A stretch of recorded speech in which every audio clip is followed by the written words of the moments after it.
இந்த Singapore Malaysia வந்து வெள்ளக்கார ஆட்சி காலத்தில் அன்டச்சபிலிட்டி சிட்டிஸ், தீண்டப்படாத நகரங்கள், அப்படி இருந்த நகரத்தை ஜாய்ஃபுல் சிங்கப்பூர், கலர்ஃபுல் மலேசியான்னு உருவாக்குனான்னா ஒரே ஒரு தலைவன் பாரு.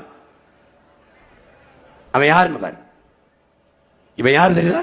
லீ குவான் யூ, மாபெரும் தலைவன்.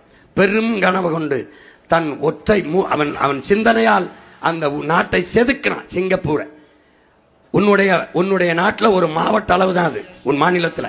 இன்னைக்கு உலகத்தின் தலை சிறந்த நாடாக கல்வியிலே, மருத்துவத்திலே, ஊழல் அஞ்சமற்ற நாடாக இருக்குன்னா அந்த ஒற்றை மகனின் மூளையில இயங்குச்சு. அவன் ஆட்சி முறை தன்னலமற்ற அன்பான சர்வாதிகார ஆட்சி முறை. பாரு, அவன்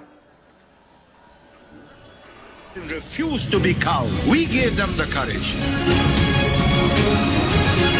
To the young and to the not so old, I say, look at that horizon. Follow that rainbow. Would you mind if we stop for a while? I am calculating not in terms of the next election. I am calculating in terms of the next generation. என்ன சொல்றாரு தெரியுதா?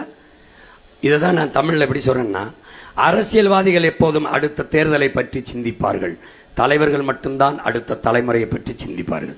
எனக்கு next election முக்கியம் இல்ல, next generation. அதான் ஓ மகன் சொல்றேன். எப்படி சொல்றேன்? அடுத்த தலைமுறையை பற்றி சிந்திக்கிறேன், அடுத்த தேர்தலை பற்றி.